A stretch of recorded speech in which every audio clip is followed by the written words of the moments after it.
Welcome to Spirit Switchboard. I'm your host, Kerrilynn Shellhorn, and you are listening to us live on the United Public Radio Network and the UFO Paranormal Radio Network, 105.3 in the Gulf Coast and 107.7 FM out of New Orleans. If you want to keep up to date with all of the shows that happen with UPRN, please head to their website, uprntalkradio.com, and you can follow along on all their social media. There's always new shows coming on, archives everywhere. If you want to watch us live, you can watch us on YouTube. You can watch us on Facebook, Twitch, Rumble, Roku. Shows are everywhere. Hi, Laura Lee. Hi, James. Thanks for being here. Let me just switch this. Right, Lisa? I was running like crazy. Thank you, Laura Lee. I was like, I wanted to, if I could lean back, you guys can, look, I'll roll in my chair.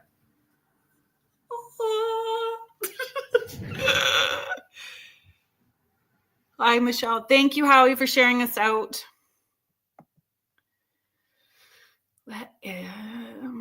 Let's just switch this up.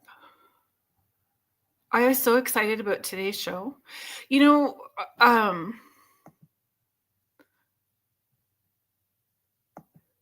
for as ADHD as I can get, which is a lot, I stayed pretty on track today. I thought for sure I was gonna like forget stuff, but we did pretty good.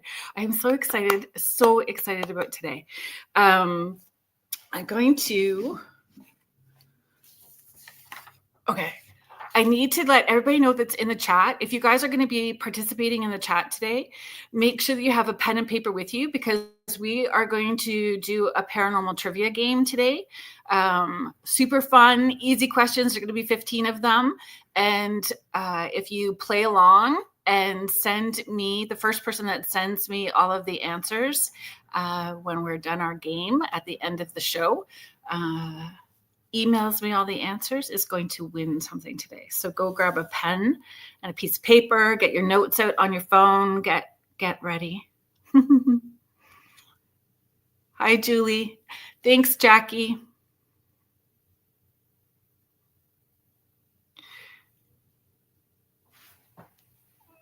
Let's bring our guests out.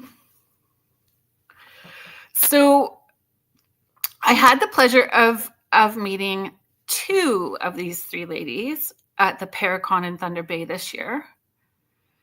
And it was so much fun. And you know, when you meet, it's, you know, when you meet people and you just click, it feels like soul family. That's what it felt like.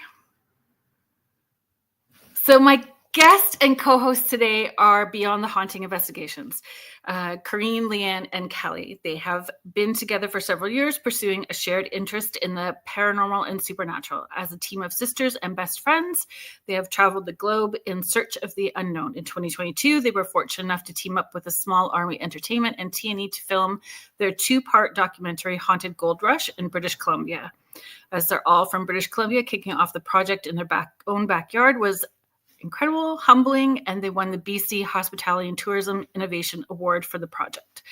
Due to the success of the Haunted Gold Rush team, the team filmed season 1 of History's Most Haunted and the following winter, and it started airing on T&E in Canada in 2023 and internationally on Haunt TV. The team has since won a 2022-04 Leo Award for Best Host for the series, and they have exciting projects in the works for 2025, and we are going to hear all about that now. Welcome to the show, Kelly, Corine, and Leanne. Hello. Hi. Hi. Oh my gosh. Better. Thank you. That's amazing. Thank you.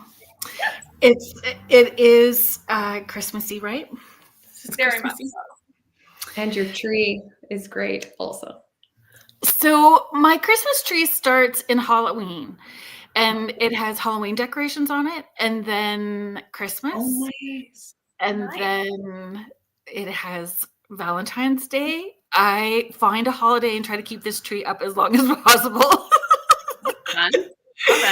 We are in an older house that has no storage, so if I can find a way to keep things as they are up without trying to find space under a freaking bed, we're good. brilliant. For people who may not have had an opportunity to meet you guys, can you share a little bit about how this all started, where it came about, a little bit of your background? Who would like to start? Do you want to start, Kelly? We'll kind of go around, or is Leanne like the Kickstarter? Normally it's Corine. Corine starts her off. And she's the oldest. Okay, thank you. Well, if you couldn't tell, Leanne and I are sisters. So I was going to have my sister here because I wanted Leanne and Christy to meet so badly. And we've had this horrible gastrointestinal flu going through the house, and she's like, no, you're on your own. Like, well, I say hi to my fellow younger sister. Yes. Okay, well, anyways, going back. So I am clearly the older sister, and growing up, I've had experiences since I was 3 years old, and that's kind of a long story, but I've had stuff happening forever. So if you want the full version here, or the side short version, or what? You share what you feel comfortable sharing. I love that you're sharing, and you can also share what you're kind of doing now too. Okay. So we'll just do the story. Okay, so when I was 3, funny story about that. I was in a car accident with my grandmother, and that wasn't funny, but it was pretty life-changing for me, because in that moment, when I was in the back seat, I flew to the front, she fell out of the car, she was dragged, we landed in this, it was horrible. And so when I woke up, I was in the front seat of this car with this gnome that I had been tasked with looking after in the back seat, and I didn't have a seatbelt on, and luckily I didn't, because I think that might have been even worse. And anyway, so I woke up and my grandma was looking in from the outside, broken back. I thought she was dead. In that moment, I just remember thinking, oh my gosh, my grandmother's dead, and I'm stuck in this car, and I started screaming. And within a few minutes, all of a sudden there was this man next to me in this car, and I'd also been taught stranger danger, so it was like twice as terrifying at that moment, but it's another story. So he kept telling me everything was going to be okay. He was in this black and green and white plaid shirt, and I was like, who is this guy? I just remember screaming and him telling me it would be okay. Soon as help arrived, I'm like, well, what about the guy? And he wasn't there. So at the time, I was in this massive accident scene, so whatever. I got home from the hospital that night, and the first thing I saw when I walked in the door was this man in the plaid shirt. And so I remember asking, like, who's the guy? Well, my parents had me back at the hospital pretty fast because there was no man. And so I started to see this man over and over and over. So every day of my life, he would start to tell me things. He would be like, so-and-so's going to pass away tomorrow. I'd get in trouble. Sure enough, the next day, someone would pass away. So by the time I was 9, 10 years old, I had been tested for everything: schizophrenia, brain tumors, every brain scan known to humankind, blood work, like everything. And everyone was like, there's nothing wrong. So I just learned, you don't talk about that stuff, I guess. And I was questioning my own sanity. And then all of a sudden, along comes Leanne 5 years later. Yeah. And I remember she paved the way for my parents, so I never had to be tested for anything. But you're very welcome. We shared a bedroom, and we would play this game called Spot the Spirit, because I would see shadow figures. I'd see things differently, but I'd see things where we'd point out and play a game. And, not a lot of kids play Spot the Spirit when they're very young. So I was really just testing her, but sure, the game. Yeah. And it just kind of evolved. But I was the kid, Corine held it in because of her experience, but I shouted this from the rooftops. And I was the one watching X-Files, listening to Coast Radio, fully involved in the paranormal, supernatural, and talking to everyone about it. I was the weird kid. When you say keep it weird, that was totally me. Just growing up. So it was a very, even though we had similar childhoods, we treated it very differently. Right. And then eventually, I remember testing you, and you kept getting it bang on accurate. So I was like, maybe there's something to this. Maybe it's not just me. Maybe there's some other people have this. And so that kind of opened me up. So I started talking to Leanne a little bit more. Yeah. And then Kelly and I went to high school together. Yeah, so we played volleyball together. I didn't grow up talking about any of this stuff. I mean, every once in a while, a conversation would come and go very quickly. There was no time spent on any sort of paranormal things. I had experiences looking back that were just kind of ignored, or I was told like, shh, don't talk about that.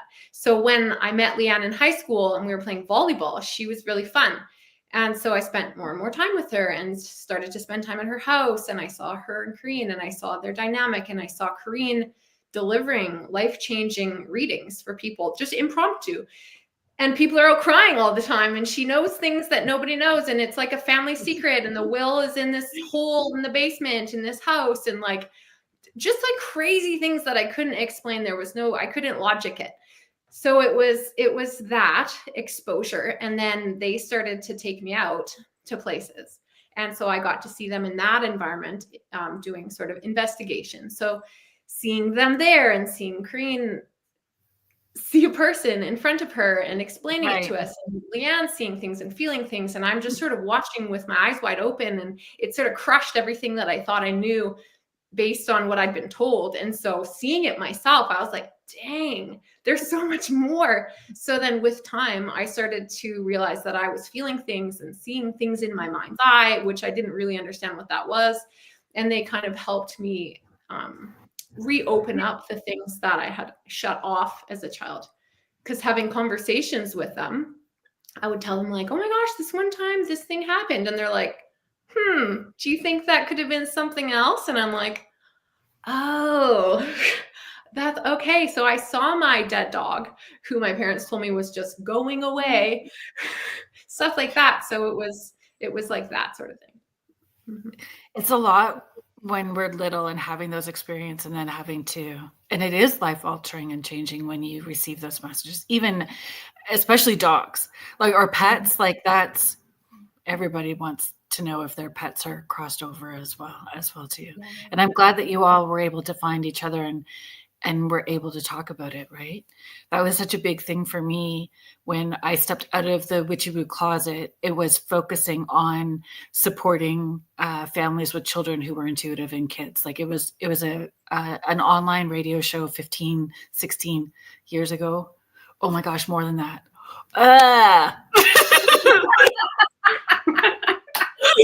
It's painful. 17 years ago.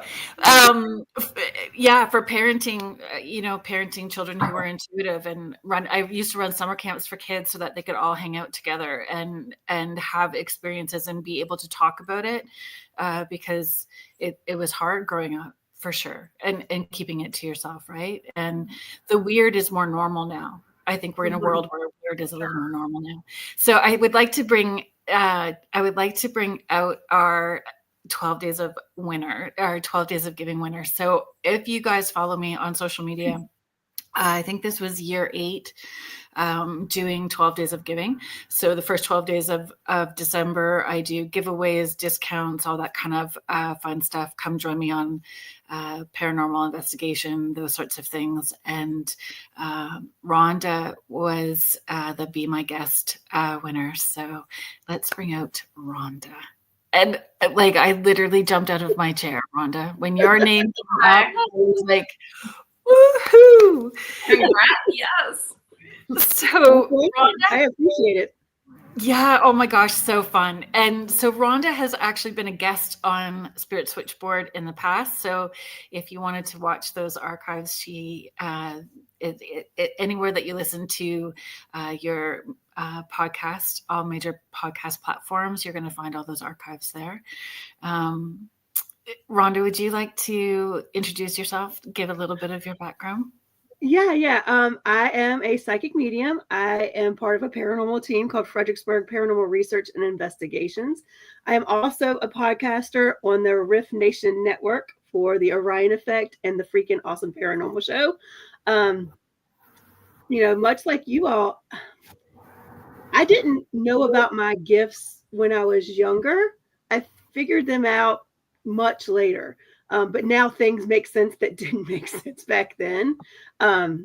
Like some people, I think you either are very young and accept what you have, or you're very young and it gets shut down, and then some sort of traumatic or life-changing event happens, and suddenly they're in the forefront. And that was me probably 7-8 years ago.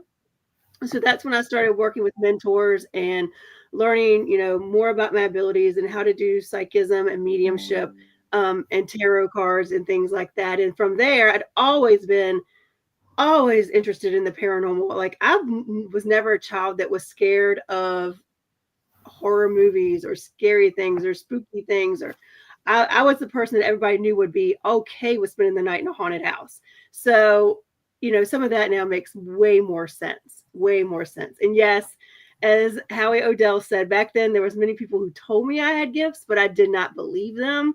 And it was really funny, when you start putting yourself out there a little bit more. And I can remember being on vacation with one of my best friends from high school, and I pulled out my cards and was like, I'm going to practice a little bit. And I was like waiting to see, like, when's the other shoe going to drop? When she can be like, you need help? And she was like, I said, so by the way, I've been taking these classes. And she said, makes total sense. You were always spewing some weird stuff out of your mouth as a kid, and it was right. And I was like, okay, good. Glad we're on the same page.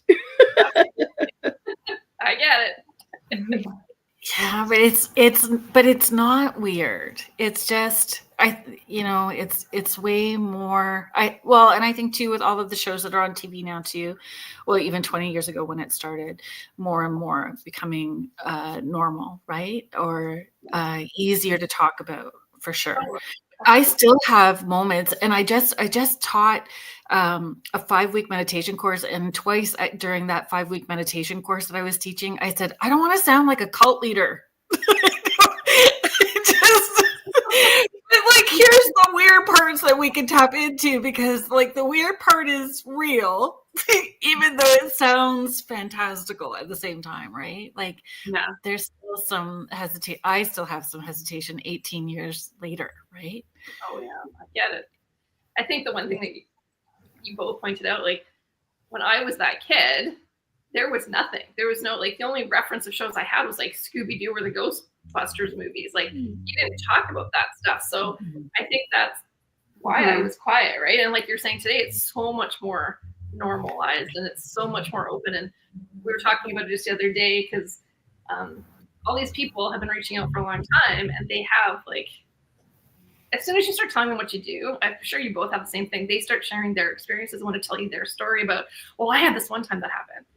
And so I think I finally decided to do sessions with Corine, or spiritual chats with me. And so now people are just sharing their experiences, and it's funny how it's changed. Like, I'm shocked at how open people are about it, because it was so not talked about for so long. Yeah. Even in 2019, I left the corporate world where, like, you're climbing the ladder and everybody's trying to like compete for positions, and everybody knew I was a ghost hunter on the weekends, because I just didn't care. I'm like, I just tell everybody everything. But I'm like, they probably think differently of me, like, even that was 2019, but now even it's normalized. Absolutely. And so Jackie White is sharing, it's so great to find community with anything paranormal. These podcasts really help. Oh, for sure. I think it's becoming more normalized across the board. Like you said, about the TV shows, the podcasts, the people that show up to events like where we met in the Paracon in Thunder Bay. I was amazed at how many people came out. Like, it was, I think I'm still sometimes that little kid going, really? We're allowed to talk about this? Oh, okay. So yeah, it's come along. Cheryl is sharing, it helps others listening to people like you with a gift. And I think more are open-minded now versus years ago. Yeah, I would agree with you. Like, for my job, like, I've told, like, the people I work with what I do on the weekends. They know that I go on paranormal investigations. And I was funny. Literally, it was like 2 weeks ago, I jumped on a Zoom call, had on my Fredericksburg Paranormal Research Investigation t-shirt, like, jumped on, and they were like, my boss says, Rhonda. And I was like, yes. He said, it's Christmas now. And I said, and I looked at him for a minute, and he goes, oh yeah, that's like every other weekend for you, right? I was like, exactly. Halloween is every other weekend. Christmas is more haunted than Halloween. Agreed. Totally. Isn't that whole thing about Charles Dickens' story, the Christmas story? Isn't it like they have to scare people into believing this stuff or something? That's what that whole Victorian time period. That's what they would do at Christmas Eve, is tell ghost stories. And all that fun stuff. Like, and I have been very privileged that this has been my full-time profession for 18 years. So I have always found consistently Halloween sort of opens the door, but by Christmas time, there is no veil. It is like they are right there all the time. So it is, right I'm there. a little jealous. I was telling a friend about this just this week. I'm a little jealous of A Christmas Carol, because we all know, you work with your spirit guide, and how many times they're giving you these random things that you don't understand what they're trying to tell you, and they keep giving it to you. You're like, yeah, come to my dreams and take me on a journey and show me. It'd be so much easier. It was a scary. It's a scary story though, and as a kid watching it, like that movie was scary. When was it Ghost of Christmas Past? Was it Past, or I think it was Past, where he opens up the big coat and all those kids' faces are underneath the coat. Oh yeah. Oh yeah. I always ended up crying. Like the Scrooge version. Oh, with Bill Murray. Yeah, that was good too. Right? Scrooge. Yeah. Christmas traditions. Do you guys have a favorite Christmas tradition? Kelly, do you want to start? Sure. So I have 3 kids, and one of a tradition that's sort of been established is that every year they like to create a Santa trap to try and capture Santa on film or something like that. So unfortunately, last year, the iPad was set up, but Santa somehow knew and was eating his milk and cookies just out of frame so they could hear him, but they didn't catch him. So this year the plans are more elaborate. So Santa's like Bigfoot. Oh yeah. Yeah. Totally. Totally. Yeah. Totally. You need a blurry. Have you caught a blurry, like a blurry picture of Santa yet? Well, once upon a time, I actually caught him on camera. So I have a photo from many years ago that they like to look at, and they're like, "It's possible. It is possible. He has been seen."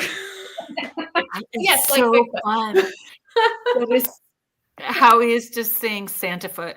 Yeah, that's a good one. Well, that's good. Yeah. Mm-hmm. What about you? Well, I think mine goes back. We still do today. Like when we were young, it was all our parents would only play Dean Martin Christmas songs. Oh. So it is not Christmas. Yeah, if we're not having a drink with Dean Martin songs, decorating the tree, like it's Christmas when Dino comes on. That's our thing. For me, anyways. Oh, that's fun. Yeah. For both of you? We live in the middle of nowhere, and usually on Christmas Day we light a big bonfire and sit around the bonfire. And I love that. Yeah. Love it. I would bonfire every day if we could. Mm-hmm. Every day I would. Ron, did you have a Christmas tradition? Other than riding around, like on Christmas Eve, I like to ride around and look at Christmas lights. And then on Christmas Eve, we always watch National Lampoon Christmas Vacation. Classic. Yeah. That is classic. That's fun too. We, so my kids are older. I have 4 kids, and they're not kids anymore. They're still kids, but they're not really kids anymore. So like 31 through to 19. So we have three traditions that we do consistently. And now that I have a granddaughter, the one is going to, continue and be a lot of fun. She's 4. So we do the reindeer food outside, so it brings the Santa faster. And when my kids were small, we'd do that. And then somebody would sneak outside and ring a bell. So it would sound like he was at the house. So they would go to bed fast and go to sleep.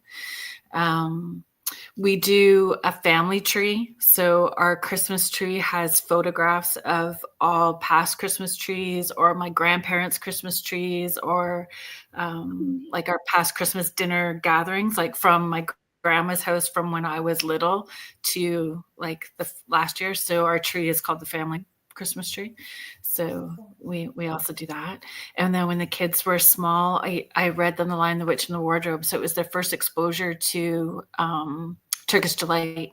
So I buy them a piece of Turkish Delight every year since the time that they were little, even now as adults. And my oldest son lives in Calgary, so he still gets Turkish Delight sent to him, you know, at Christmas. So traditions are important, I think. Absolutely.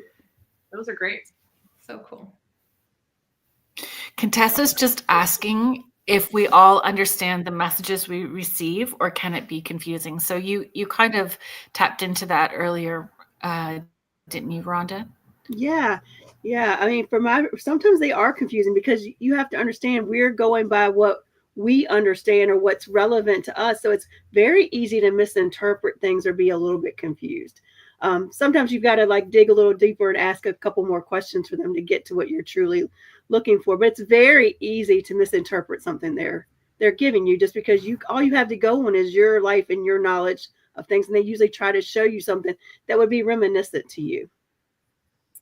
Yeah, I think for me, myself, because I've had this since I was so young, I just have kind of like, I've only met a few other people that kind of explain it or articulate it the same kind of way. But for me, I see images, but it's like those old school movie black and white reels. And it's always in my left peripheral right here, like always. And sometimes it's really fast and sometimes it slows down.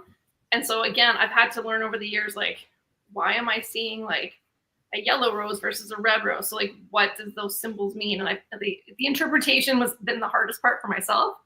Sometimes you're like, why am I seeing a cauliflower? Like, and then, you know, there's a significance. You're like, well, that makes no sense. So yes, to me, it made sense, but to them, it made perfect sense. So yeah, the interpretation is definitely the trickiest part for me. Yeah. Anyways.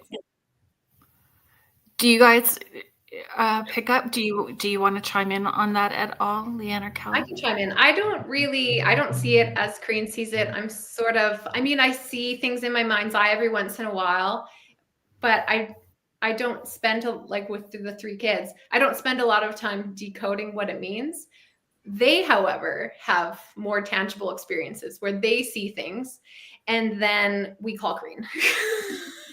And Corine, much like you, Kerrilynn, has been so helpful in their journey in this to make it not scary. Yeah. Because I can talk and talk and talk and talk, but I'm their mom.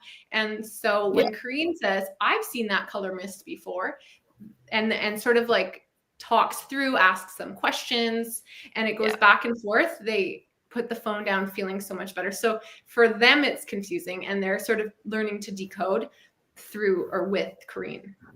Yeah. And sometimes you have to let go of being able to understand all the messages, because it's not ours to understand. Sometimes, you know, the weirdness that will come through is meant for that person to help them trust that connection's actually happening. And so really just, you know, getting out of your own way. And I share this story quite a bit. There was, I've presented at the Spiritualist Church in London, Ontario, a few years ago. And there was this gentleman that used to come up all the time to me and say, "You're my favorite medium." And I'm like, "Oh, thank you so much." Right. And he's like, "Yeah, people tell you no, and you go, and you just keep going." And I'm like, To me, that was actually, I was in one of your, like, when we were in Thunder Bay, I came to one of your sessions and I was like, "Oh, that's genius," because that was a great way to get around, like, well, I don't know what that means, being double back, but you're like, nope, that's what I saw. I'm like, yeah, just keep going. Yes, correct. That's what I saw too. Yeah. And because it's honoring the whole process. And I feel that's part of what my job is in educating people in how it works. I do my very best to say, this is how it's coming in for me, and I'm going to leave it with you and just keep going, because I got other stuff. I got more stuff to do. Like, I just got a job to do. So here you go. That's the thing. Like, you know, I still, for most of my teenage and early 20 years, like I struggled even bothering to tell people because I'm like, well, if I'm wrong, they're going to think I'm, you know, completely like fake. But at the same time, Kelly and Leanne were like, but that's what you're seeing. I'm like, that is what I'm seeing. So like, I'm not making it up. This is what I'm experiencing. But oh my gosh, it's been a journey for me. Like, I would tell all of my friends about Corine, all of my colleagues. Like, I'd organize like surprise group readings for. I love those. Yeah. Do you want to come over for dinner this weekend? And I'd walk in, I'm like, why are there so many cars in the driveway? I was just like, you know, it's so life changing for people, and yeah, like you're rarely, like, you're always right, but you don't give yourself the confidence. Yeah, I'm working through that, as we all do. But I think that's a whole journey. I don't know if it's ever fully, like, I will do a huge event and then feel like vomiting after. I understand that feeling. She said, like, you look so confident, and I'm like, great. That is exactly. And I am confident when I'm coming through because I trust what I'm receiving. But there is still that push pull where you can feel people. For me, it's more being able to feel people who are disappointed that their people didn't come through and they didn't get it. So that's where my not good enough comes in. Not necessarily that I've done something wrong for spirit, because we're being of service for spirit. So it's like I didn't get hit enough people. Do you want to chime in on that, Rhonda? Yeah, I think that's, but I tell you what, learning to trust it was my hardest obstacle, to the point that I have the word trust tattooed on me to look at it, because you don't want to disappoint anybody. And it takes a lot. It took me a long time to just be able to say, I'm going to say what I say, and it is what it is, and you'll figure it out later, or you won't. And being okay with that. It's hard. It is. I was my own worst critic with it.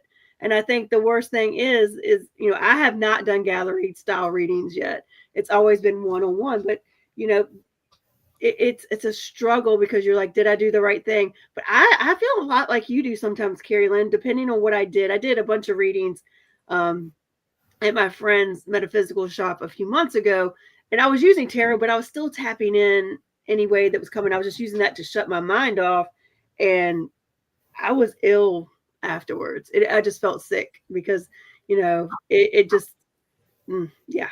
Sometimes it can get to you.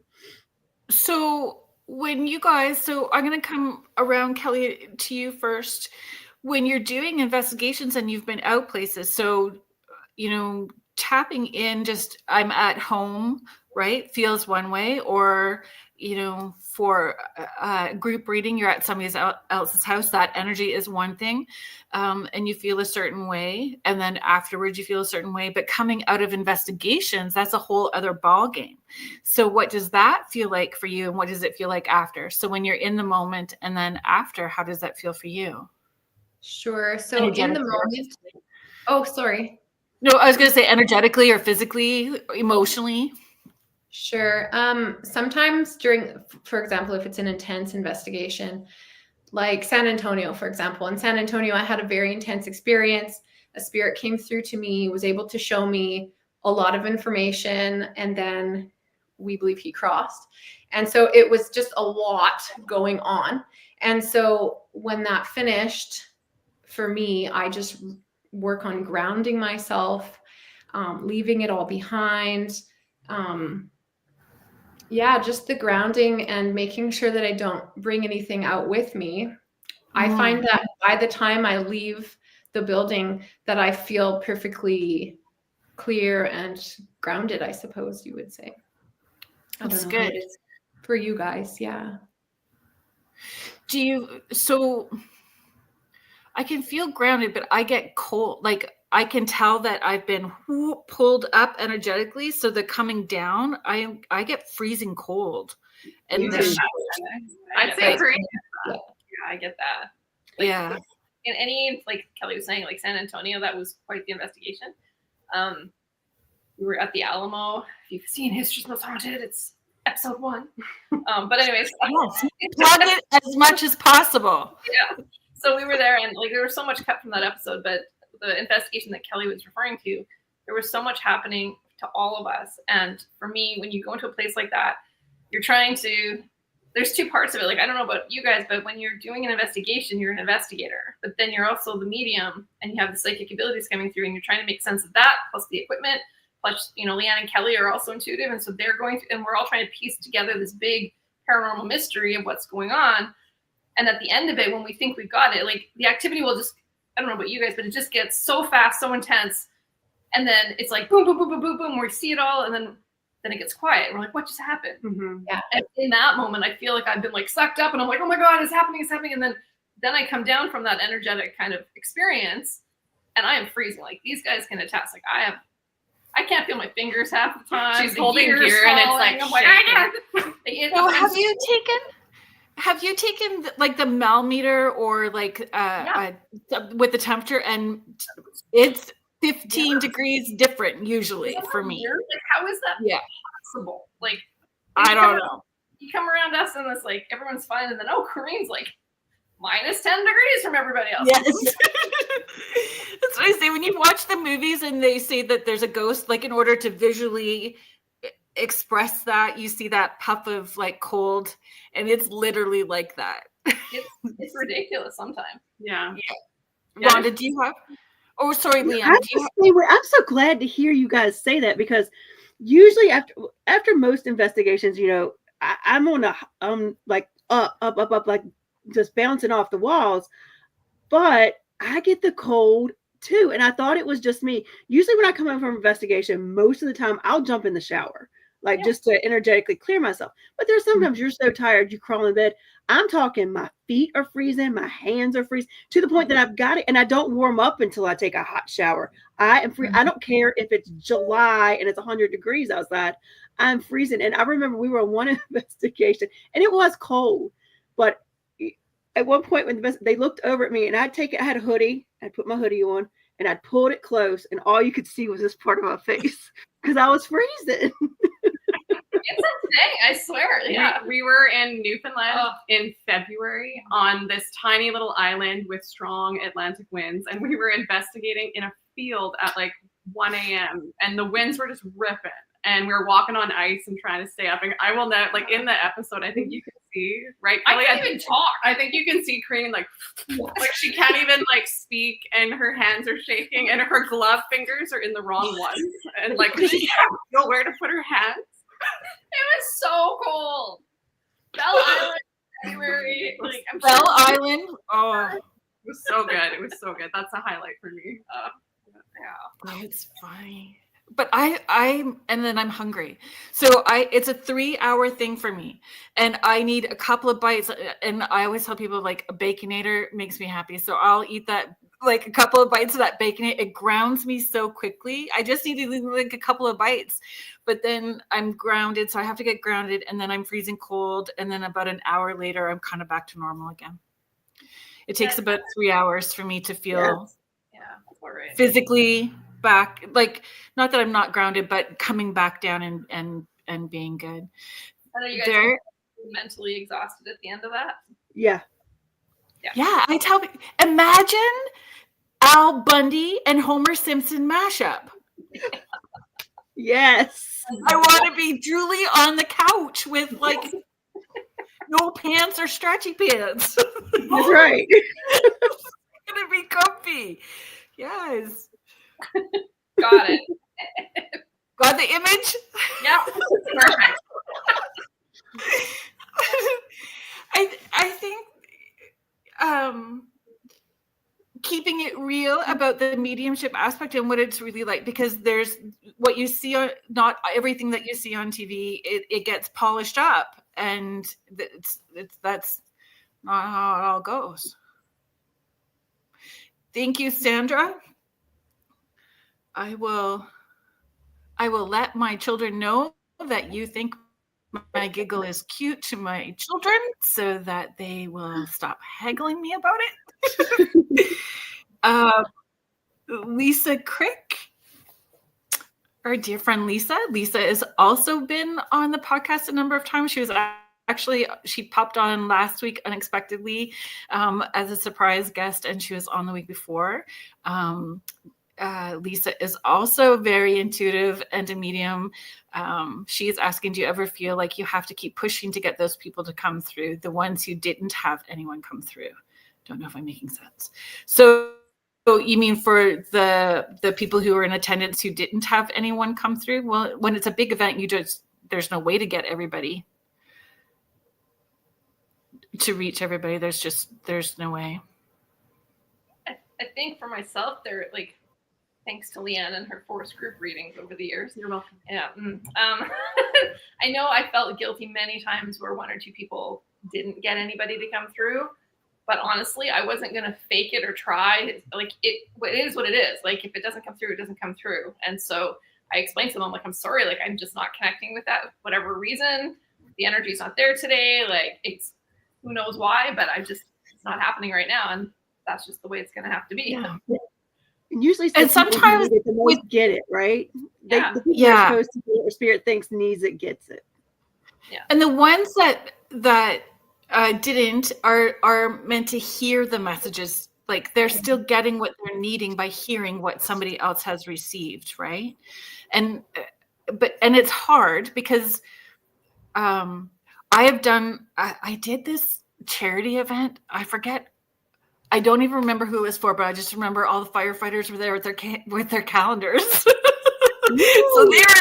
they were part of this. I think it was for Big Brothers or Big Sisters or something like that.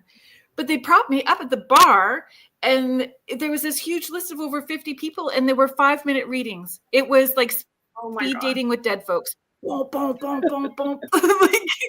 And I was exhausted, but you can do it. But the thing with that, and you could do that, people don't feel like they're going to get everything they need.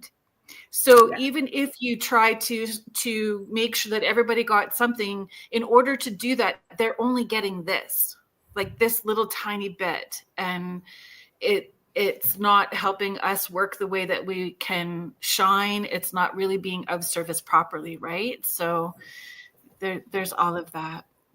Hello, Jen. I'm glad. Do you want to see the full thing? So fabulous. So fabulous. Okay, Grant.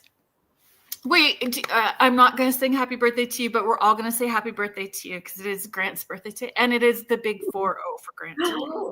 Happy birthday. Grant is part of the Ontario Paranormal Society, the TOPS team. They just did a charity event for the Brant County Museum, which was a fabulous event. It's a good year, 1984. So Grant has also been on the show a number of times as well too, so you guys can find those archives as well too. Let me come back up. Oh, Tina. Hi, Tina. I saw your question and I was trying to come back up to it. Tina is asking, so when you're alone or out doing everyday things, how do you shut it off? Meaning the spirits or people coming through? Let's go the opposite direction. Rhonda, do you want to go first with that? For me, because of the mentors I worked with, they were very much taught me how to open up, to be kind of like, it's almost like a sign, like I'm working with spirit, I'm not working with spirit. So they were very much ingrained in me that there's a way to open yourself up and there's a way to shut yourself down. Now, what's funny, Kerrilynn, is when you and I we've talked about, and you told me about just taking a breath and it's there. And I was like, that now works for me. That's not to say when I'm out, I don't pick up on things or see things, but it's pretty much, it's kind of like, yep, not working. Sorry. Keep them going, but I have been. And that was something I had to learn as well, is how to, when I'm working and when I'm not, have it open and shut it down. And set boundaries with spirit overall, because, we're all in tune, set boundaries in your own household, or like, I don't come in my bedroom when I'm not working, when I'm asleep, like things like that. So I don't get a lot, but I do still pick up on things, but it's very much like in passing. Corine and Leanne? Well, I'm not a medium, so I don't receive messages like you guys are. I'm not batting them off when I go out to the grocery store and all that. Like, I don't receive it like that. But, sometimes, like, I'll get a very strong name, or I'll like be around, you know, people I work with or whatever, and something will come to me very strongly, and I'll feel the need to say it. But it's very different than how you guys would receive it on the day to day. But I do have very strong like dream premonitions too. Ooh. So like that's kind of something that will carry me through a day. Like sometimes I'm expecting something to happen, or knowing something is going to happen that week that I'm kind of waiting for and looking for. Which is why I wanted my sister to come today and be able to meet you, because that's where she's at too. It's like we're just the same. She's the baby sister too. Yeah, nice. Yeah. I think for me, I go back to the fact that I didn't want to go back to the doctors as a child, so I just learned to shut it down all the time. So I blocked it more than I was receiving it for quite a long time. But like you said, it's not that I didn't have things coming through, but I was like, no, not now. Like, I'm sorry, you're not real. Nope, not talking to you right now. So I would just have boundaries. But as I've gotten older, you know, like as soon as I'm like, so in my day job, I'm a teacher. I've been a teacher for 20 plus years. I have had experiences in the classroom. I've seen things in the classroom, but I'm like, it's not the time to talk about this. So like, I just don't. But at the same time, going back to your comment about how you can just turn it on. Now, if it's time to be on, like it's like a switch. You're like, and here we go. So Yep. I think I've been able to shut down when I need and turn on the second I need to have it on. So I think it's just practice and boundaries and 40 plus years of practice, I guess. And it is practice. Yeah. Kelly? Yeah. So for me, I'm also not a medium like you guys. So I'm similar to Leanne. Growing up, looking back and having conversations with Corine and Leanne, I do realize that I did have experiences, but for me, the same thing, I shut it down. So it's so easy for me just to live day to day with it shut down. So I feel like for me, when I go and do investigations, I have to consciously turn it on, is what I have to do. So it's easier for me, like when it's quiet, or if I'm like in a room with just a few people, I'll start to get something. And then I'm like, well, if the universe makes it, like presents a situation where I'm able to share this, then I'll share it. And if the universe doesn't want me to, then I just won't. So it's kind of like that for me. Yeah. Do you find with kiddos, they kind of are pushing you to remember more of that by them having their experiences as well too? So they're having their experiences, so you take ownership of yours as well? I think so. I think them having their experiences brings me back to a lot of the things that I experienced and forgot, or they'll say, I see this, or I hear this. And it takes me back to some memory. Like just before I came down for this with you guys, one of my kids was like, what did you say? And I'm like, what did you say? And I'm like, your other brother's in the other room. And I was in the kitchen. Who was in the front entryway? And he's like, I don't know. I was like, well, what did it sound like? And he said, well, I said, Mom, is that you? Or Mom, what are you doing? And somebody or something responded. And so he was just like, I just want to eat. And like, cause he's also not feeling well. So he's like, I just want to watch my show. And like, I don't want to. So I was like, okay. But yeah, so these experiences really helped me go back through my own childhood and remember. And even now. Yeah, that's so good though. Because it helps remind us, right, that we had those experiences, and how are we going to shift the narrative and make it different for them and more normal for them. And I'm that way too. I'm just like Canadian Tire to buy my bucket. I'm just here to do this, and that's all. That's the only thing that I'm here for. My daughter, when she was in grade 4, she used to see the elementary school that she went to at the time was on one corner, the children's cemetery across the street, the mausoleums were at the other corner, and then like the regular cemetery was at the opposite corner. So an elementary school surrounded by cemeteries. Like, how inspirational. Yeah. Right? So she was like They're everywhere. And I'm like, you tell them that you are there just for school, that you are not there. You can't, you are, it's a no-go. But if they need help, you and your mom will meet them at 11 on Saturday. I love it. Yeah. So we make dates, we would make dates and that's what we would do. No, it's really funny too. I think Kelly said it best. Like every single person, they always like, I don't know about you guys, but I always get this question like, well, like, how do you do it? How does it work? Oh, I don't have anything. And I'm like, yeah, but I truly, the three of us believe like every single person has abilities and intuition. Like Kelly's line, I swear you should patent this. It's like a radio dial, right? Like it's like how tuned in is everybody? Some people are tuned right into the station. People are trying to find the station. Some people are way out. They haven't found any station. But we're all able to connect. And I think little kids are so, I don't know why, but they're just so innocent and they're so like open that all these kids, like who puts an elementary school beside all the cemetery? That would have been but like for them to pick up, like how many other kids must have been experiencing things or how many staff must have been experiencing things. Like, that's wild. So when you guys are about to give a reading or something's coming through, do you have physical things that you start to do? Like do you start twitching? Oh yeah. Yeah. It's like Kelly and I joke because like you can totally tell Corine, right? Like it's just we look at her and we're like, oh, like something's coming through. It's like she's got tells, right? Yep. Yeah. What's your tell, Corine? Well, I'm not aware. Apparently I look like a completely insane person when bites her lip. She'll like twitch. Her hands will twitch a lot. Yeah. And you'll look off into space. Yeah. It's the left peripheral area, but that's okay. But she doesn't say anything. It's interesting. It's like the reel is going and she's trying to process it. And then so Leanne or I will be like, oh, Corine, what's going on? And then she'll like snap back and she'll be like, oh. And then she'll start verbalizing. Because I've never had to really, like, growing up, I never articulated anything. So having Leanne and Kelly's been really good because they're like, so what's happening? I'm like, oh, right. Hi, guys.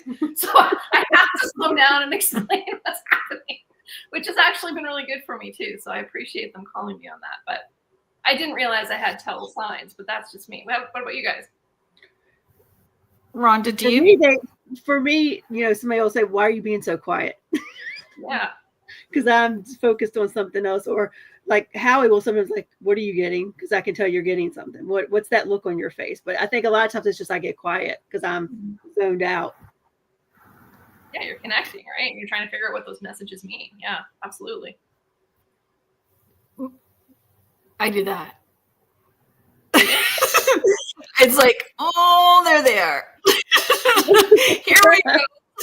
And I would do it at the mall and my kids would go, no, not here. And I'm like, I know, not here. Like, let's just get our donuts and go.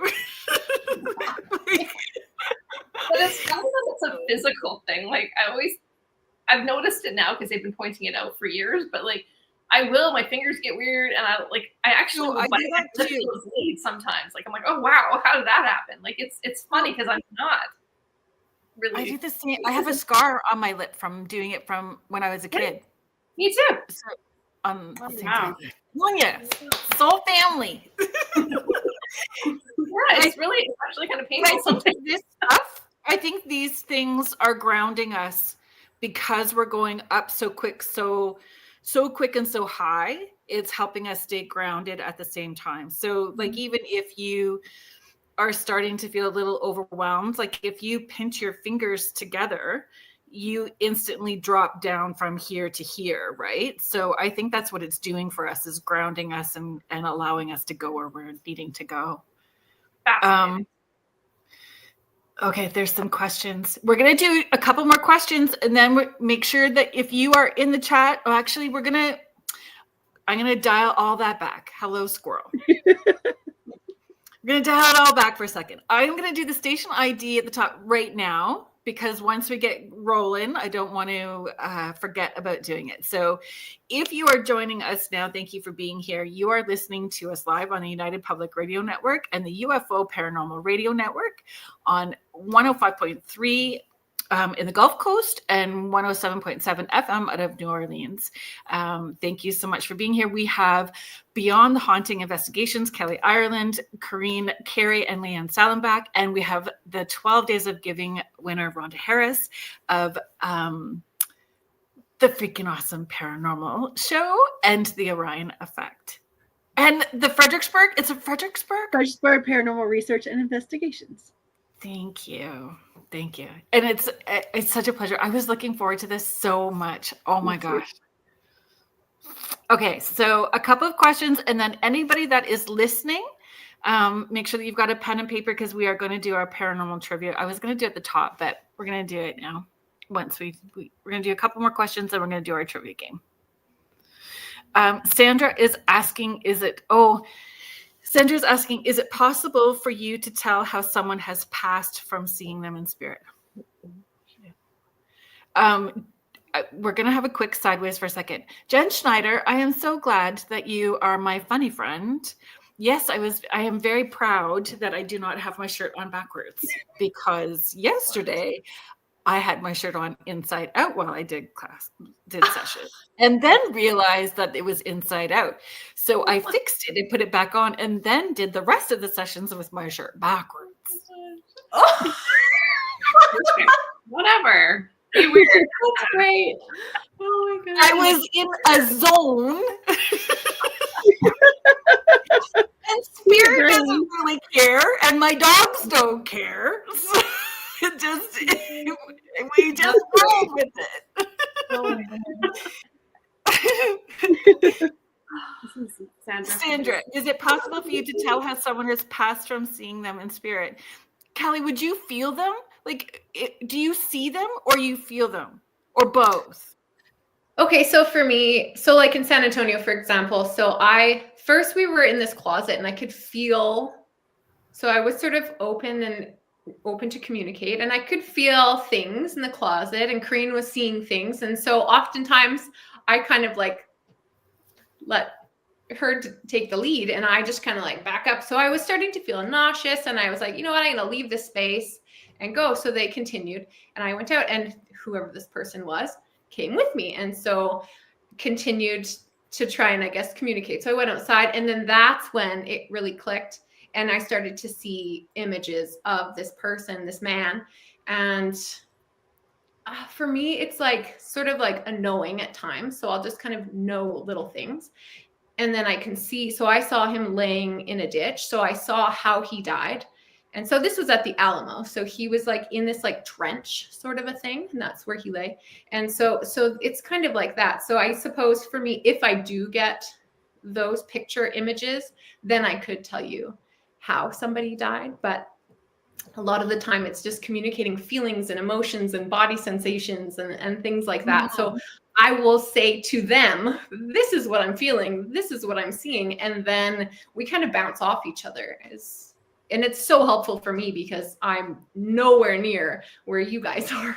So it's just like an in development thing for me, which is so amazing and exciting, and it's just such an adventure. I think it's so cool. And there's no comparison. It doesn't need to be compared. It is all part of the puzzle pieces exactly the way that it's needing to be. And that you get to speak it out and speak your truth. I'm having this experience and it's heard is brilliant. I almost F-bombed and I'm not allowed. So I'm glad that I caught myself there.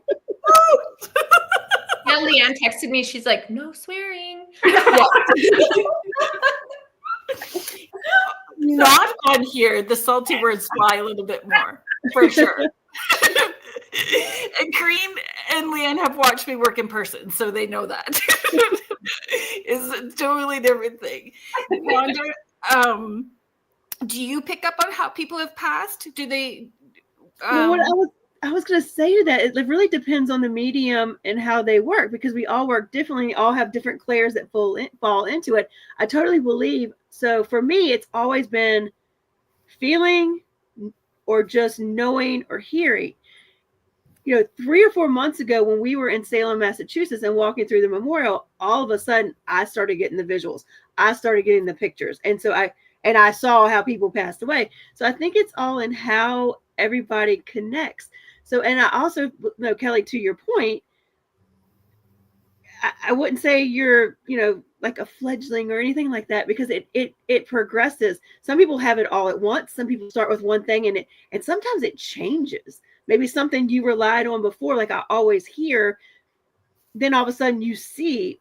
What I'm learning is it's all about frequency. And sometimes it depends on how the spirit wants to communicate with you. You could literally put all 5 of us in a room based on frequency, and we all pick up on a different spirit. Yeah. Mm-hmm. Oh, yeah, And different layers of the same spirit sometimes too. Yes. Yeah. How does it? I agree. I'll just comment on that. That's so true, because the 3 of us have commented that in any given location, we don't know who the spirits are going to connect with. So one will connect with me for whatever reason, like you say, and one will connect with Corine, and then Leanne will have her experience. So yeah, I completely agree. Yeah, it's kind of funny. Our one of our producers, Sean, he laughs at us because sometimes like it's just all happening at once, and he's like, it's like a bunch of squirrels, I'll be like, I think there's something in the wall, and Kelly's like feeling this, and Corine's like, Bill's over here. So, it happens all at once, but for me, it can be very physical, I guess. Like in New Orleans, we walked into a haunted location, and my neck instantly was very, very painful. And she just announces this is where they decapitated the bodies. I was like, oh, okay. Like that, like I feel, and in the Alamo in the tunnel, I felt the pain in my side, and that's where they were stabbed. So I guess I get it more in a physical sense, but I don't know until somebody kind of will tell me that's what happened. It's not easy when you feel it physically either. It's not an easy thing. Well, for me, it's weird. Like, it's kind of strange to even try to explain. But so like you said, Rhonda, going back to your point too, like sometimes you just know it. You're like, it was like this, like you see it. But other times, if they appear and like they physically manifest, I've seen spirits who I know they passed away when they were like very elderly, like 80s and 90s. But when they appear to me, they look like they're in their prime 30 years old. So I'm like, wow, like they obviously didn't die at 30. So it takes me some time to understand what's being presented. Whereas other times we'll go into a place and I'm like, it's haunted. It's a demon. I'm like, it's actually Bob, but okay, calm down. Because they're all Bob. Right? But the spirit will present itself as it did when he or she passed away. So for me, it's like, I call those hauntings and the other ones have fully crossed. Like, it's just how I kind of interpret the two. So it depends. Like if they're haunting a place, so to speak, and there's activity, there's a reason, there's like a message. They want something to be shared or known. And so they present, and I can see kind of how they passed away. Like I just see it. I don't know how better to explain that. Whereas if somebody's crossed and has come back and looks amazingly in their prime with a different color kind of to them, to me, that means that they fully crossed, and that I have to kind of understand the images they shared to understand how they passed, if that makes sense. That's really interesting perspective. I've never thought of it that way. That's cool. Like I've always explained, like I've tried to articulate it to people where it's like, if you have a glass bottle and we're on one side and we're living beings here, and when you cross to wherever that might be, you go through the bottle. Well, some spirits, I believe, get trapped in that bottle, and that could be the haunting. Like that's why you see them as they were. There's activity, there's movement, there's door slamming, things are happening. And then when you fully cross, you go through the whole bottle and you come out the other end. And that's how I kind of try to explain how I see someone in their prime. So I don't know if that metaphor works, but that's how I've interpreted what I've seen my whole life. It's either like, okay, you're still here. Why? Oh, you look like you're doing okay. Like, well, you've come back. What's the message? Or why are you still here? So that's kind of how I don't know if that makes sense, but it does. Yep. Okay. Yep. And it does make sense because it's how it works for you. So you're articulating it, in your experience, and it helps everybody understand, right? I'm very rigid with I have a very clear structure. You need to show me how you died, connections, children, siblings. It's a checklist. Boom, boom, boom, boom, boom. That I need that information to come in, and sometimes they don't. And when they don't, then I know why. They don't, because there's addictions and there's other things. And as soon as I say I'm not going to judge, then they show me the other bits and pieces, right? But that developed certainly over time. I was definitely, Kelly, I would say very similar to you, where I would have certain things and I was just bold. That's not working for me.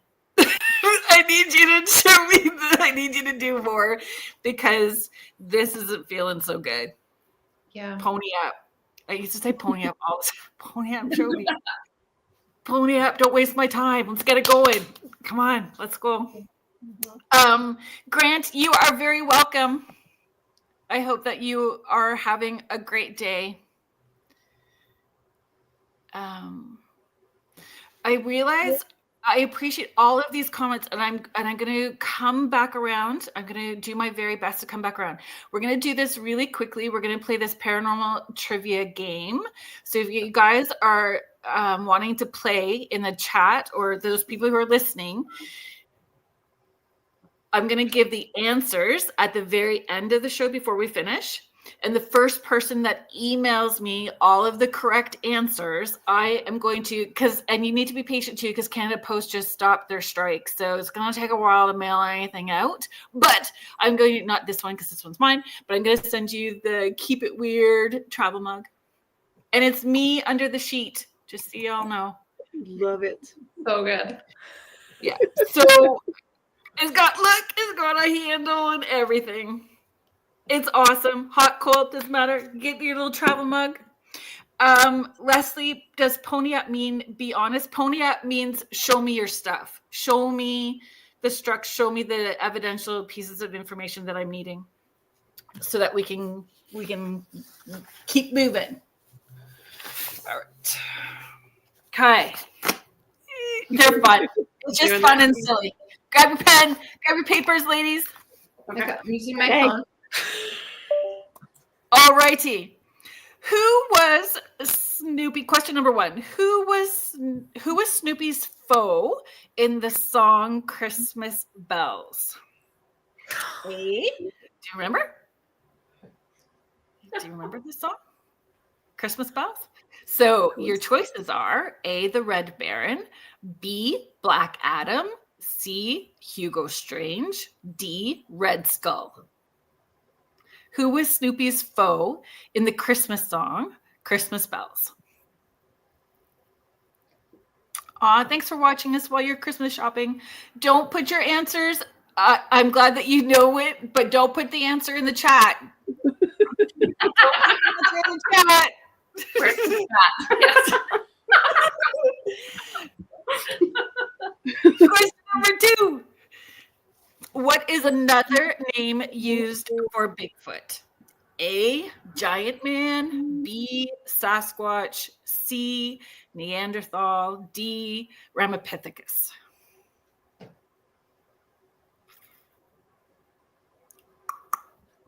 Okay. Question number 3. How many sons does Gryla, the Icelandic giant troll, have? So this is a Christmas story. They are known to come down each Christmas and take all the naughty children, or yeah, I think it was Gryla, all the naughty children back up the mountain and eat them. And the sons are known as the Yule lads. So how many sons does she have? A, 5, B, 7, C, 9, or D, 13? James, do you know, there's a few questions in here, James, that I think you'll know. Got your guess? Okay. Question 5. What creature is said to arrive on the evening? Question 4. 4. Sorry, folks. I was like, did I miss this? Oh my goodness. It's a test. It's a test. Squirrel. Oh yeah, so 4. Thank you. Where would you travel if you wanted a chance to see Nessie? A, Scotland, B, Finland, C, Wales, or D, Norway? If you wanted to go see Nessie. Okay, now 5. Thank you. What creature is said to arrive on the evening of December 5th with Saint Nicholas? A. Belsnickel. B. The Yule Cat. C. Krampus. Or D. Tomten. December 5th.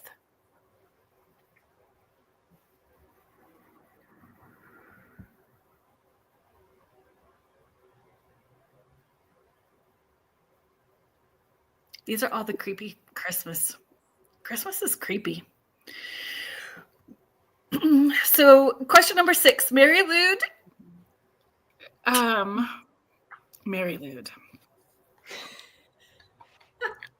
you good? You're all panicking? No, I think you It's all just good. I It's think all you good. just gave away the last answer, but that's okay. It's okay. Yeah. Never mind. Question number 6 is what we're at, correct? Yeah. Okay. It's the tradition. Mary Lou.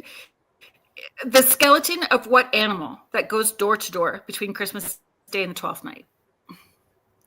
A. Cow. B. Raven. C. Horse. D. Goat.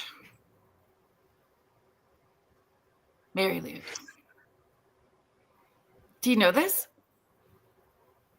We'll see. Yeah, we'll see. You guys look so She'll confident. I'm trying to be confident. Green's looking at my answers. Because she's wrong. Come on. I got down. So, Ogopogo is a lake monster. Which country is home to this creature? A. Canada. B. The United States. C. Spain. Or D. Brazil.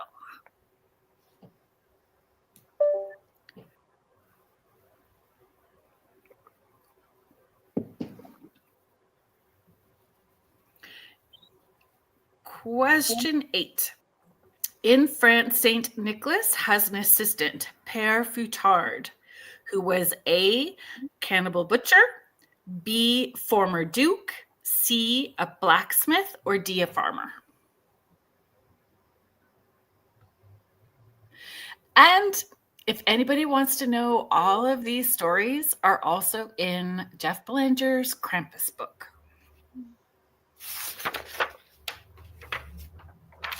Which is a great book. And I didn't know. And then I felt silly after because he asked me if I knew. And I had to fess up and say, no, I didn't know. He's got this beautiful red ribbon that comes out. I thought it was like a bookmark. I'm a book lover, right? This little ribbon to keep The tongue. It's the tongue. It's the red tongue of the Krampus. This ribbon that comes out that you use. It's supposed to represent, it's all forked and everything. And I'm like, oh, wow. That's very on brand for Jeff. Yeah. Yes. on brand. It's true. Wait, what number? Sorry, I lost track. 9. Okay, so question 10. No, 9. No, we're on 9. Oh, 9. Sorry.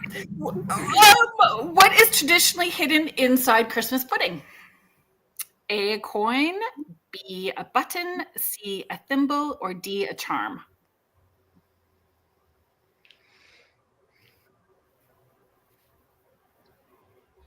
Those crazy Victorians. I might change my answer based on that. Are we good? Corine has a funny story for another time about New Orleans and a baby in a cake. But Oh my gosh. Yeah, that's a good one. Mardi Gras. King cake. You can tell that as soon as I've got just a couple more questions and then you can. Who was the first ghost to visit Scrooge in Christmas Carol? A. John Marley. B. Marley Jacobs. C. Jacob Marley. D. Jake Matthew. say what now? Yeah, wasn't it just Jacob, plastic? Jacob. Did they have names? Wow. I'm just gonna write Bob Marley. I'm picturing Kelly the Muppet movie. Remember when they like screamed the name? Yes.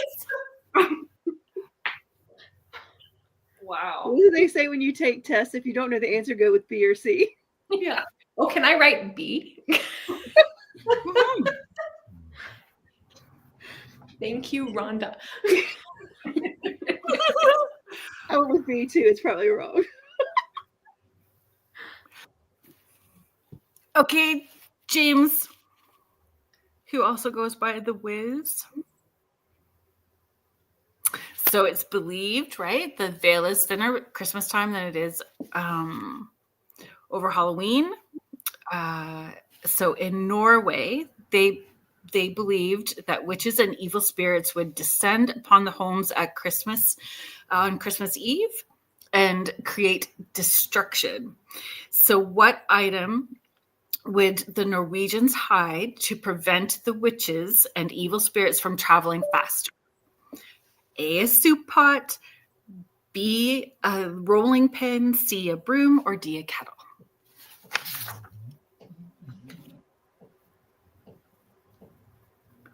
B for Bob Marley.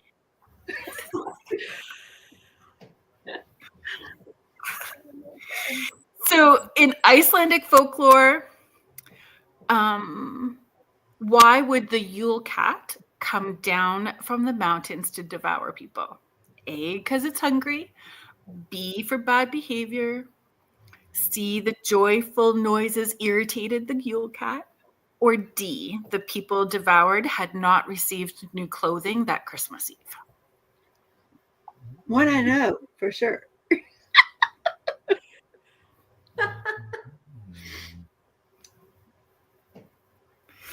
The Victorian celebration of telling ghost stories on Christmas Eve is the foundation of the story of Christmas Carol, written by who? A, Richard Charleston, B, Charles Dickens, C, James Dickinson, or D, Wilkie Collins?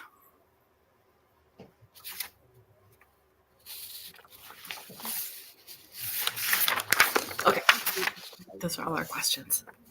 So have you got all your answers written down? And then I'll tell you all the correct answers at the end, just before we finish the podcast.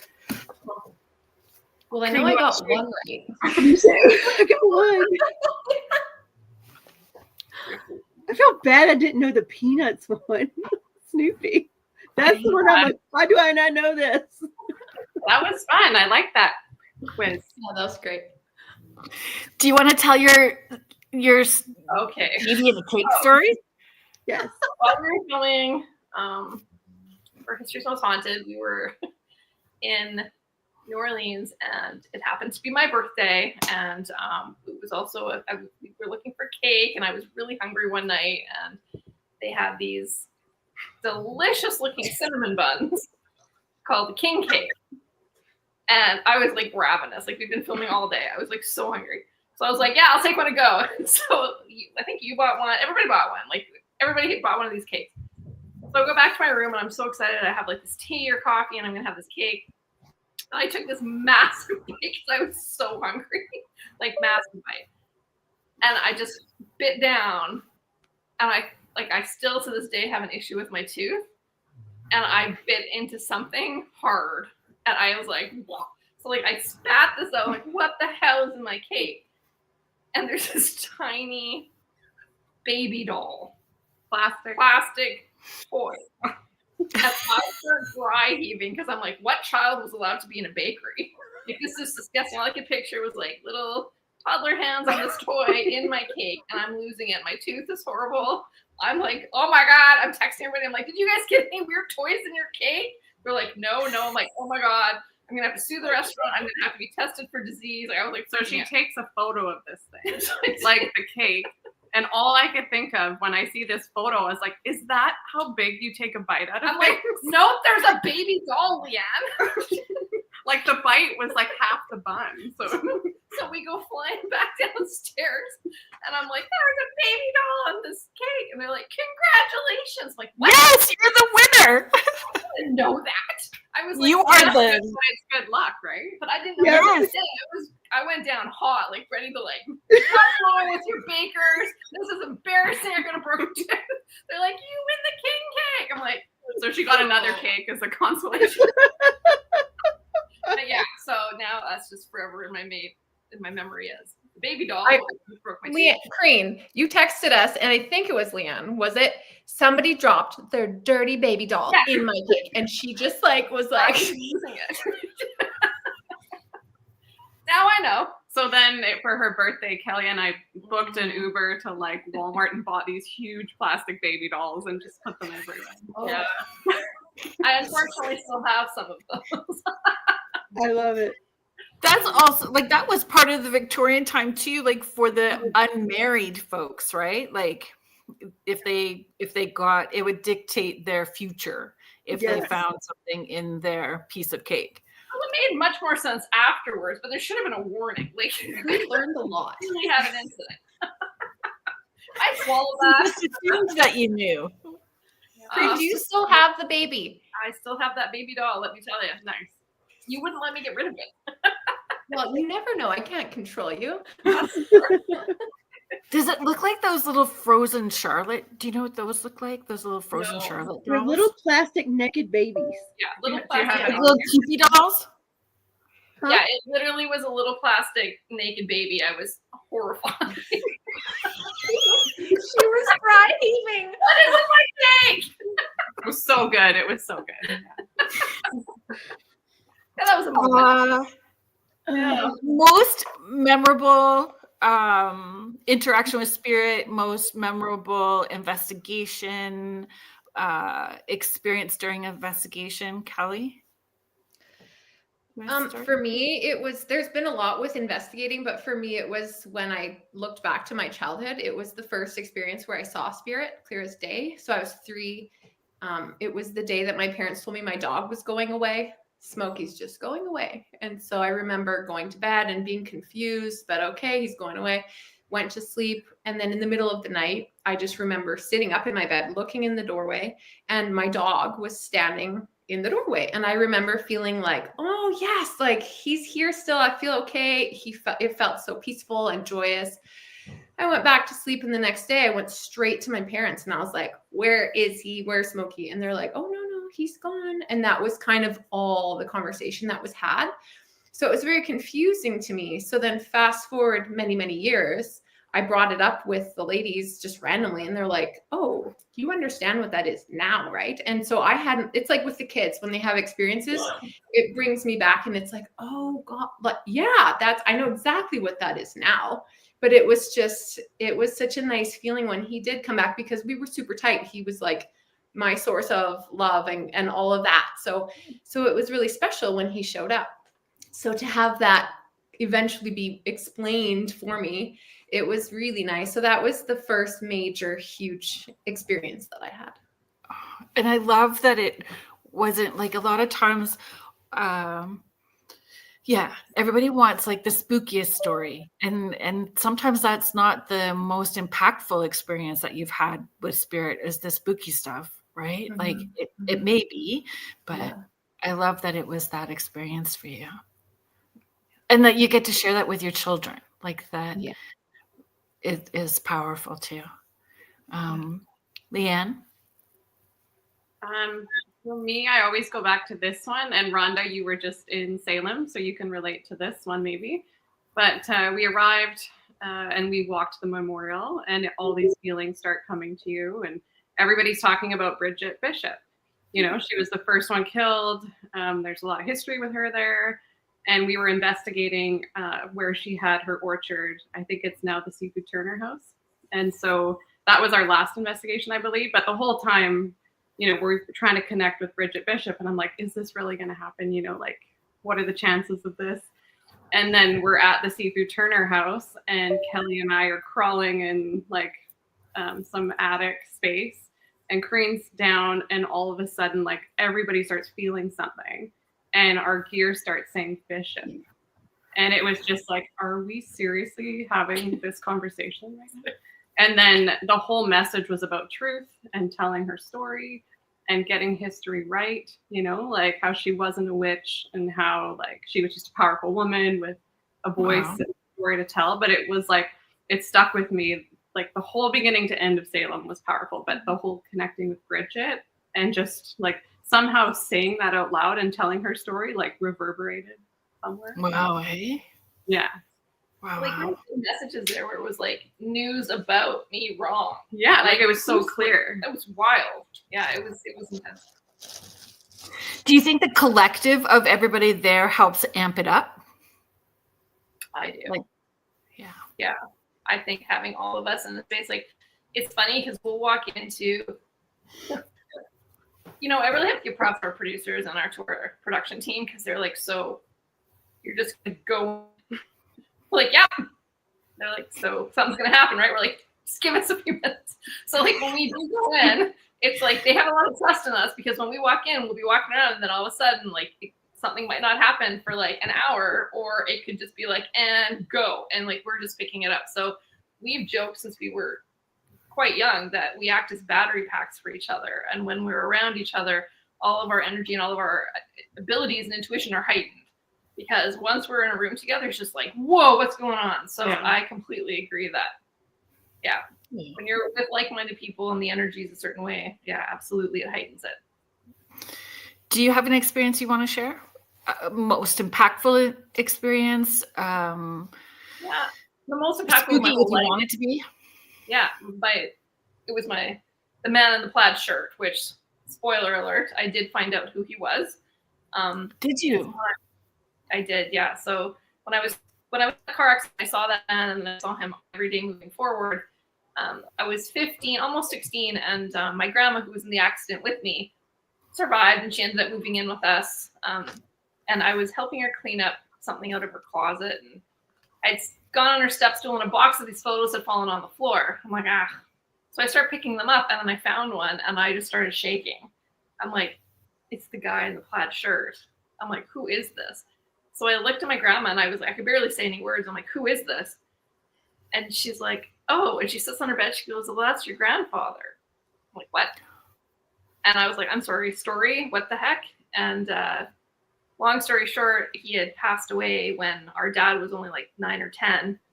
And she'd remarried, and they didn't have pictures up, and we never knew him or saw photos of him. And so it was just, to me, that was like life-changing, because it wasn't some man to be scared of. It was my grandfather in the car with us, helping his wife, helping me. And I saw that guy every day until 2010 when our dad passed away. So yeah, that one to me has been, it's my life story. Like that one, if it wasn't for him, I don't know if I would have had this. Like, I don't know. So yeah, that's a big one for me. Yeah. The fam was looking out, I guess. I find it funny that people don't talk within the family structures, or that generation didn't talk. It's very different now, but that generation just didn't talk about stuff. And there wasn't tons of photos, right? Like, we only have maybe a handful of him that we've since found.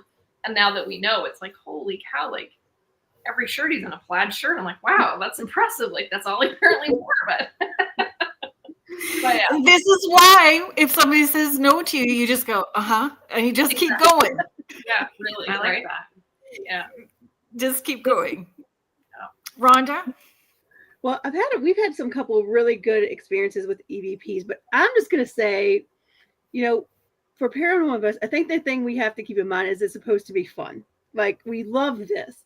So and I've said this on a couple of other podcasts, but one of my all-time best experiences was, even as paranormal investigators, while you don't get scared because you're here for this, you can get startled. And so our team earlier in the year was at Sweet Springs Sanitarium in West Virginia. And we were doing an investigation, and there's this one particular area where over the course of a couple of months, we noticed that a lot of times women who, if they walked in this specific ward, would get growled at. And so we hit this is our time to investigate this. So we send the men down one way, and we go this other way. And we decide we're going to pretend we're nurses, and we're going to do like last duty call. Is there anything you need? Shift change. So we go down this whole hallway, knocking on doors, trying to be trigger objects, right? And so as we're going, I noticed that I keep feeling like somebody keeps running up behind me, because you're in pitch black dark. We have little flashlights, pitch black dark. You know how you'll be somewhere and somebody will like try to scare you, and they'll run up behind you. that's what I kept feeling like. And so Kim, my dear friend, she's in the chat. Kim says, she says, I feel pennies in my, like iron or something in my mouth. So we get to the end of the hallway. And I have to note that my dear friend had surgery a few months before, and she was on a cane. So we get to the end of this hallway. Nothing has happened other than what Kim experienced and what I experienced. So no growls, no nothing. And we're like, okay, well, I guess we need to turn around and go back. As we start to turn, we literally hear, woo! I say all, we start running because we thought we were done. Like literally, we're like, okay, giving up. We're walking, woo! Like literally off Scooby-Doo. But literally, we all hear it because we all start running. And Kim says, wait. I was like, oh my gosh, we've left Kim behind. So then we stop. And then it hits us. And we all realize, oh my God, we're the worst paranormal investigators ever. And we all start dying laughing. Of course, the men, like way down in another hall in a sanatorium, if you know them, they're huge.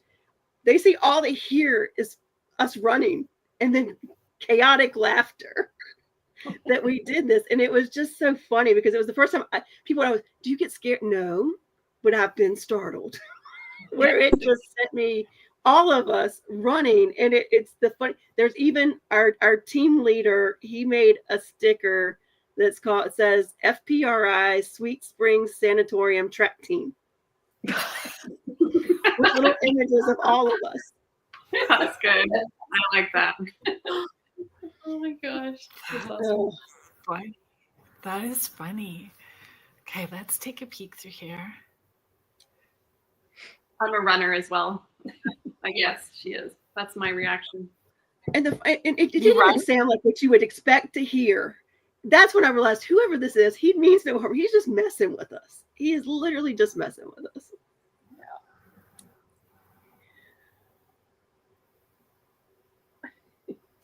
I had, I think that one of the most impactful experiences I had helped me understand about being in service for spirit. And that we have this team of people. There was definitely the house that we were living in had some stuff going on because of the land that it was on, who had lived in the home before us. There was lots going on, and it was affecting my oldest son. So he was awake all night, wanting to sleep during the day. His personality changed. There was a lot. There was stuff going on. So I decided I was going to go in and clear the space out, but I was really just sort of like stepping out, I was just starting this journey publicly, stepping out, and no mentor or anything. So I go in guns a-blazing, right? I go in, I got my little smudge stick. I'm going to get rid of whatever this is. And I just go in, and it was not human. It growled at me. And then I thought that I had dropped smudge on my arm because my arms were burning. And so I stepped out of the room and looked down, and I was 3 scratch marks from elbow to wrist on both arms, like this. Wow. So I ran a bath, put salts in it, put crystals in it, and I called my friend crying. I went, "You are freaking whacked if you think I am going to do this for a job. You are whacked. I am not going to step. I am not doing this. This is crazy. No. And she's like, "Did you call in your team of people to watch over you and protect you? And did you ask to be of service?" And I went, "No." And she said, "So you made it about you. You were going to clear it. You were going to do this all on your own." And I'm like, "Yep." And she's like, "Okay, so get out of the tub and go do it right." I'm like, "Okay." And then I went in and was called in my team of people to watch over, guide, and protect me, and to be of service in the way that I was needing to be. And then we cleared it and it was gone. But it was the biggest lesson. So, and for me too, not being scared of the dark, knowing that light came first, and Yeah, it was super. It was powerful, all kinds of ways. And I've never been scratched or growled at since. Like Nice. just like that long ago. You only need to get scratched once to know to do your shite so that it doesn't happen again. Like, no. I've been scratched once as well. Once is enough, right? That's enough. Yeah. All over my neck. Just like Oh yeah. It's burny. It's really hard to explain. And it's like delayed burn. Mm. I just remember I was sitting across the table from Leanne, and we were talking to some other people, and everybody just kept looking at my neck, and I'm like, my neck's kind of like really burny. But I remember I had a glass of water, so I wasn't touching my neck.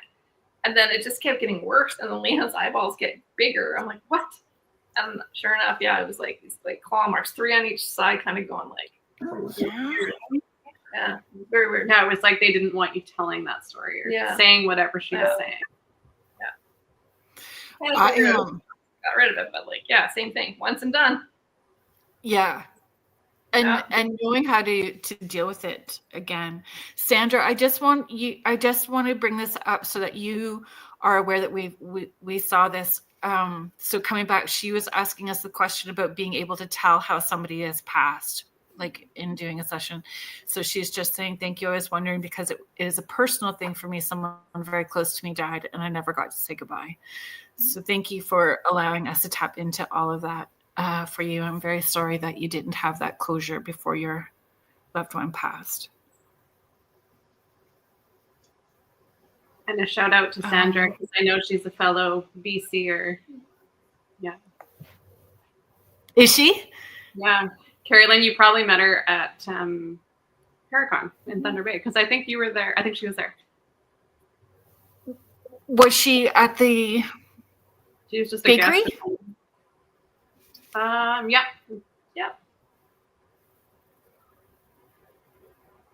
Then maybe I did meet them. I'm thinking you did. Yeah. Lovely people. Yeah. Sorry, I know that there was questions and now there we go.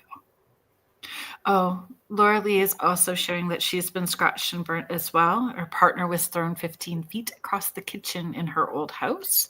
Wow. All kinds of nasty things. Had to learn quickly years ago about all of those things. Here we go.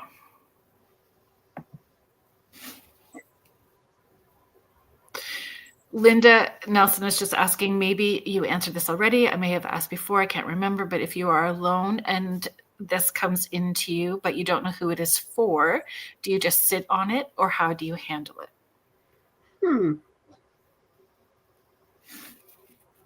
Anybody would like to? I get stuff quite often where I'm not 100% sure who it's for or why I'm getting it. Sometimes something will come to me days before something will connect. And so I'll have something and it just, when you just can't shake a thought and it's like, why am I thinking about this? What is this? And then days, weeks later, it'll just be like, oh my gosh, this is for you. That makes sense for you. And like, so I sit on a lot of things because I'm not 100% sure what direction or who I'm supposed to be giving that to it sometimes. Other times it's very clear. But sometimes messages will randomly like start to form and then the seeds planted and then it kind of grows a little bit over the next couple of weeks or a couple of days and then it kind of connects. But I try not to think about too much when I'm like alone and at home and not trying to think about it. But if something does come through that strong, it's something. So you kind of let it germinate a bit and then see where it goes. But yeah, it's for a reason for me. At some point, it'll make sense. But it's sometimes, like for example, when we were going to Montreal, for whatever reason, we didn't even know we were going to Montreal to film an episode at that point. And I just remember getting this weird dream and having it consistently and getting these weird messages. And I'm like, what's with this basement? Like, I was seeing all these things that didn't quite make sense. And then eventually, it made, once we knew we were going, we got there. I'm like, oh my gosh, this is it. Okay, this is what the message is for. So sometimes you just sit. And again, it comes back to boundaries too. Yeah. Alrighty, let's do the answers. I just have to be mindful of our time because we have like about 9 minutes. Okay, so the song Christmas Bells about Snoopy. It's Snoopy and the Red Baron. A. Woohoo. Hey, I got it right and I guessed. Did you? Nice. The only one I recognized. Red Baron. So number 2, another name used for Bigfoot would be B, Sasquatch. 3, how many sons does Gryla, the Icelandic giant troll, have? D, 13. 13 Yule lads. Number 4. Where would you travel if you wanted a chance to see Nessie? Would be A, Scotland. Number 4, right? 5. 5? Yes, 5. What creature arrives is said to arrive on the evening of December 5th with St. Nicholas? C, Krampus. Number 6, the Mary Lute is a horse. Number C. Have you seen any of that? Do you know the Did Mary anyone Lute? get that right? Corinne's in such teacher. Right. Like, But it was a guess. So you need to look at it's hauntingly beautiful, and they all dress up like these skeleton horses with like flowered wreaths and capes. oh, I have and seen that. That's what that's called. they go door to door. So that's the Mary Lute. That's the skeleton horse that goes door to door. And like they'll break into your house and steal your food and all that kind of stuff. That's like part of the story. Okay, so 7, Ogopogo is a lake monster. To which country? It's A, Canada. Did you guys get that? I did. Okay.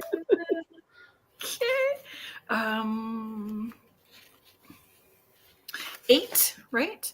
I skipped over a couple. 8, in France, St. Nicholas has an assistant, Père Foutard, who was a cannibal butcher. Way off. Yeah. I would not have put it with a cannibal butcher. So I said blacksmith. Yes.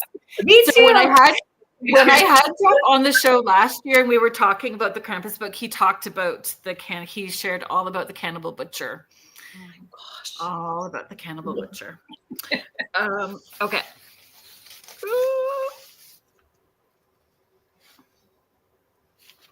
I think the next one was what's traditionally, right? Is that the one we did next? What is traditionally hid inside Christmas pudding? Yeah. Yes. A, coin. Yes. Yeah, we didn't do those ones.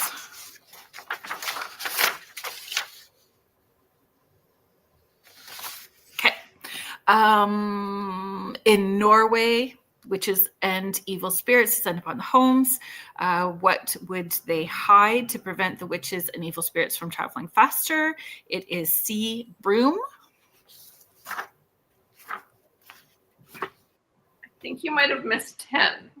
Did I? What did I You miss? skipped Bob Marley. Marley. Oh, Bob Marley. Oh, wait. I have to know if it's B now. We can't skip that one. Oh, I did. It's right at the top. Who was the first ghost? Jacob Marley. Yes. Jacob Marley. Thank you, Muppet Christmas Carol. Yep. Was that A or B? It was C. Oh, C. Jacob Marley. Last. And it was so funny because that's what you said, Rhonda. You're supposed to pick C if you're not sure. B or C, if you're not sure. Yeah. Sandra, Ogopogo is my neighbor. Sandra's saying Ogopogo is the neighbor. So these stories. Yeah, look them up. Actually, buy Jeff Belanger's Krampus book. And most of these stories are Beautiful too. It's a beautiful book just to sit around. It is a keepsake book, like hand-me-down keepsake book. It's awesome. Yeah. So the next one would be C, broom is what they would hide. And, okay. all my papers. Oh, the Yule cat. Corine is in such teacher mode. Corine's like, check. Me too. I'm not a teacher. I'm a also have project manager. That's awesome. I'm here checking and Xing. In Icelandic folklore, why would the Yule cat come down from the mountains to devour people? The answer was D. The people devoured had not received new clothing that Christmas. And that was stories that were told by the farmers as an incentive to encourage their workers to finish spinning the wool that they collected in the autumn. So like they would scare their workers to work harder. Yeah, so there's truth to these stories. There's reasons behind all these crazy stories.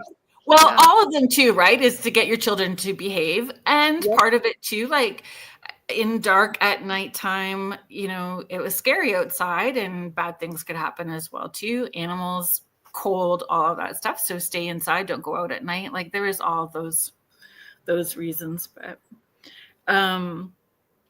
the Victorian celebration of telling ghost stories on Christmas Eve is the foundation of the story of Christmas Carol, written by B. Charles Dickens. So folks that are listening, first person that emails me, all the correct answers will get mailed one of the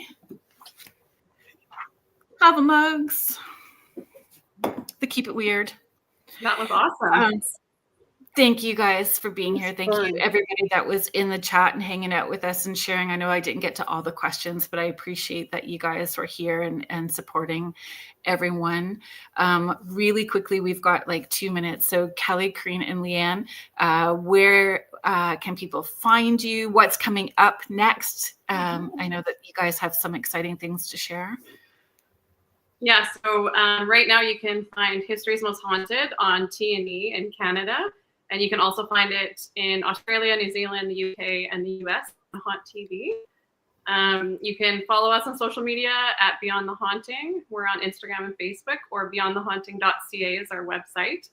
And are we allowed to talk about next steps? Sure, let's do it. Okay. So we have some big news for 2025. So we are working on a project in Ireland. So stay tuned. That will be coming out next year. So yeah, you'll see us So cool. on the road in Ireland soon. Yeah, that's the first time we've said this. Yeah. So for all your listeners. Oh, that's fabulous. That's Heard it exciting. here. Thank you thank you so much. Lots to look forward to. And Rhonda, people can connect with you on Tuesday evenings with the Yes, you freaking can, awesome. you can find me on Facebook at Rhonda Harris. Also, if you find on Facebook, Riff Nation Network, we're on Facebook. We go live. We're also on YouTube, Spotify, all of that. So on Sunday nights, it's the Orion Effect at 7 p.m. on Riff Nation Network. And then on Tuesday nights at 9 p.m. is the freaking awesome Paranormal Show. Thank you so much. Thank you, everyone. I hope everyone has a safe, healthy, and joyful Christmas holiday. Thank you, everybody that was in chat. Thank you to the United Public Radio Network and the UFO Paranormal Radio Network, 105.3 and 107.7 FM out of New Orleans. Please stay watching, and you guys can enjoy Jeffrey Pritchett's Church of Mavis coming up next on UPRN. Have a good night, everybody. Bye. Bye. Bye. Bye.